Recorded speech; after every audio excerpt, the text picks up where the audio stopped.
I think we can establish without any reasonable doubt that there is something going on in Antarctica that they don't want us to know about. Now, who they is, that's up for debate. And what exactly it is, that's also up for debate. But in today's video, I'm going to show you some evidence of craft just like this and a very effective technique that they are using to hide this stuff. Because I get a lot of people that come to me and say, I went to Google Earth with my phone or, with my computer, and I didn't see the thing that you showed. You, of course, have to use Google Earth Pro. You have to go through time layers. You have to go through resolution layers and change the aspect of the camera. It takes a lot of work sometimes. But this map that the British have put out, this topographical map, has been such a great asset. Today's video, we're going to be in a different section than we have been before. We've been working up here in the 2 and 3 o'clock region, Argentina, the strip of land up here being, of course, 12. We're going to be working all the way over here at around 7 o'clock, 7, 8-ish in that region. There's a large body of water here, a large bay here. It's this little part right here that we're going to be looking at. It's kind of triangular shaped. I've been here before and found a lot of things, but I have found some new stuff that's pretty exciting. So just real quick, we'll zoom out just for reference. I've got it kind of turned over where 12 o'clock is actually pointing this way. So we're going to be right around here at this corner. Now, real quick, in reference to the craft, let me show you something. It's from a previous video, but I went to find it, and I couldn't myself, and then I realized that they're not hiding it in years, they're hiding it in months. Now, this is, of course, the most updated image right here, but when we go back, I'm going to show you what they've done to the picture to not change it, but change the impression of it. Okay, so here's the location as it sits today.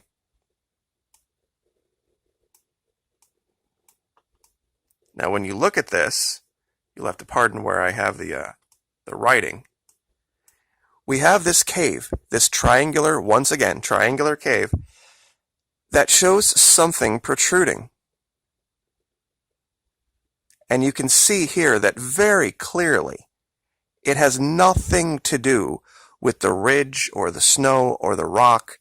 It's too sharp, it's too pronounced. And we'll zoom in a little farther just to show this.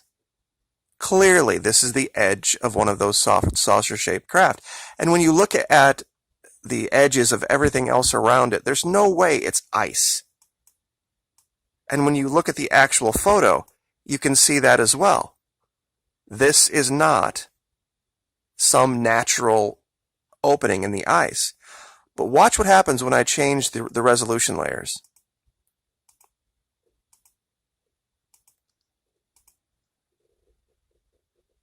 Now look what they've done. You see, they changed it just enough to make you think, if you were at a distance, that, oh, it's just a piece of ice sticking out of the snow. This is what they do. See, you'd look at this and go, oh, there's a hole here, but nothing to get excited about. It's just a sharp piece of ice. When really, this is what they didn't want you to see. This is an entirely different image of allegedly the same location and the same event, which any reasonable-minded person would be able to look at and go, no, this is two totally different things. This is scrubbing.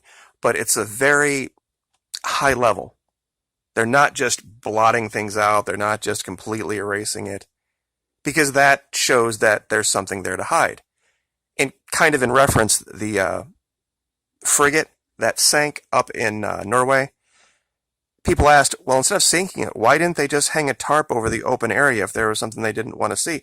Well, once again, hanging a tarp over it, people would go, well, why are they bothering to do that? What's in there? What are they hiding? And that would have set off a bunch of conspiracy. So here, with the way they handled it now, oh no, a cable snapped and now it's below the waterline. Gosh darn. You know, what dumb luck. And they don't have to answer any real conspiracy. They haven't contributed to it. It's just how they do it. It's it's a weird way of thinking about it, but once again, nobody's talking about it. It's completely off the news, and it didn't even last as long as the issue with the Fitzgerald. So we're going to go over here, though, and I'm going to show you one of these tunnel structures that cuts right through 3 separate pyramids. Actual pyramids. It's stunning. When I look at this region and everything that we found, it's pretty clear. I mean, we found cables over here. We found them actually intersecting here. I had a long time ago found this one smaller section here marked with a black line, and this is just a continuation of it up here. And of course, I'll give you all the locations, but it starts down here. And you've got to be looking very closely. Now, the way I laid my reference line is going to look odd. It's going to look like it's crossing it when really it's not. It has to do with the altitude of where this is. So don't think that I've laid a line that's not right alongside it. Because as you can see over here, let me zoom in a little closer. It's here, and then the blue is, of course, just my reference line, so I can look at it from a distance and know exactly where to go. So I'll zoom out so we can get right to the pyramids.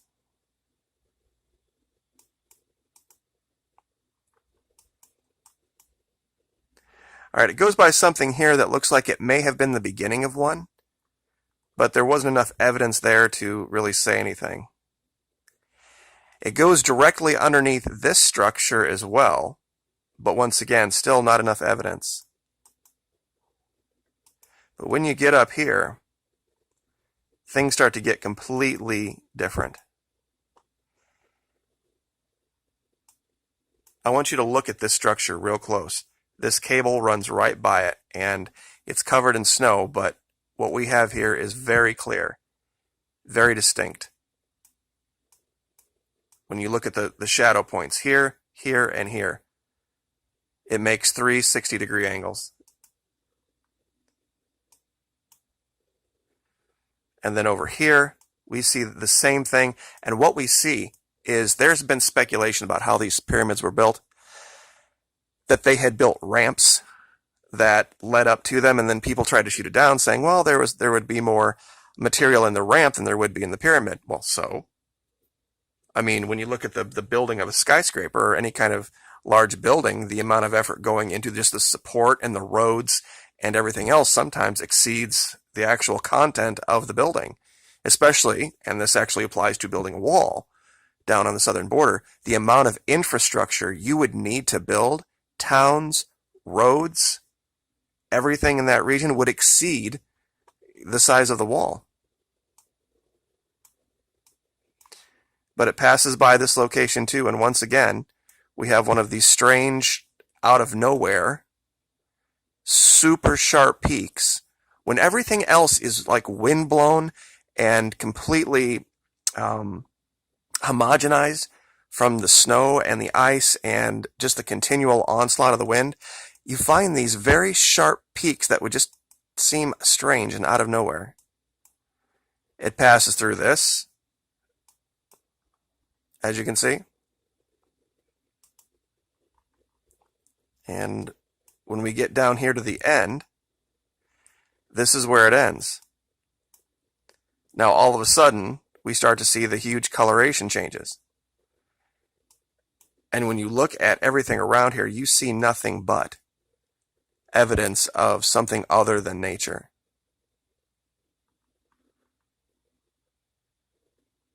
They are everywhere down here.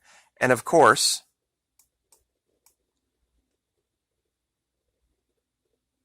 we can look at other places in the region as well, especially this one. This one's easy to see because it's out in the middle of nowhere. And you can see the shadow. And you can see the sides and the ridges. This almost looks like where they were trying to build one of those multi-sided pyramids. We've seen them 3-sided, 4-sided. Even the one in Egypt is actually, it looks like it's 4-sided. It actually has 8 sides. It's concave on each side. And you have to see it at a certain light and from above. And once again, in these regions, you find strange things like this. Just out in the middle of these wind-blown sheets of nothing but ice and rock, you'll find these just perfect, round, in this case, looks like a melt pond. What would be causing this that would go all the way to the surface and maintain enough heat so that it stayed liquid on the surface of Antarctica?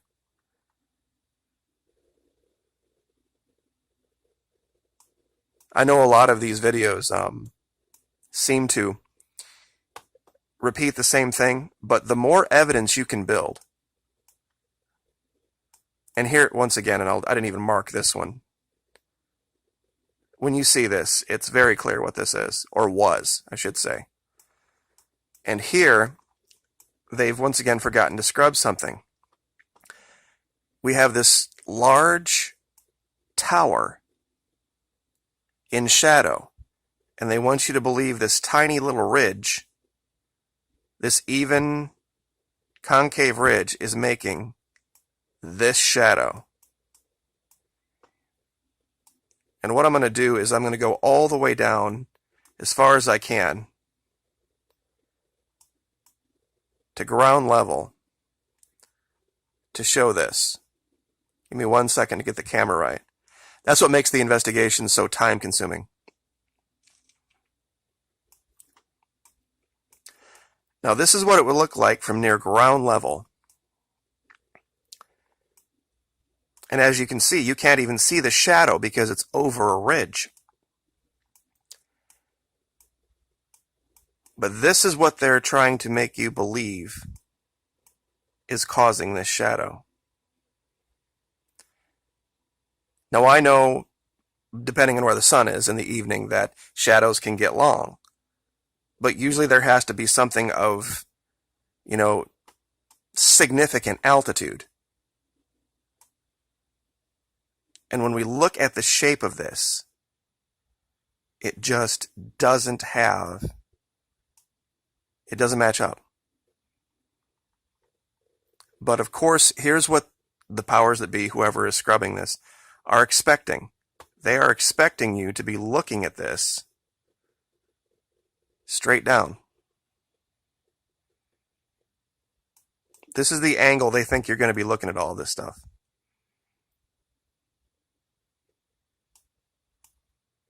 So when you look down like this and you zoom in, you go, oh, here's a tower, and there's the shadow of it. Not realizing what you're actually seeing.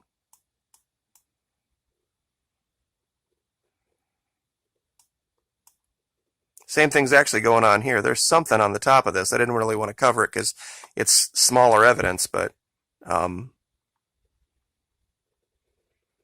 this region is rife, absolutely rife with evidence of an ancient civilization that's being investigated by modern man. Now, you can speculate all day long about motivations, what they may have found, what they may have not found, what they are telling us, what they're not telling us. Yesterday's video, I think, with an article stating that there's areas down here where you can walk around in a t-shirt, pretty much, I think, lets the cat out of the bag. That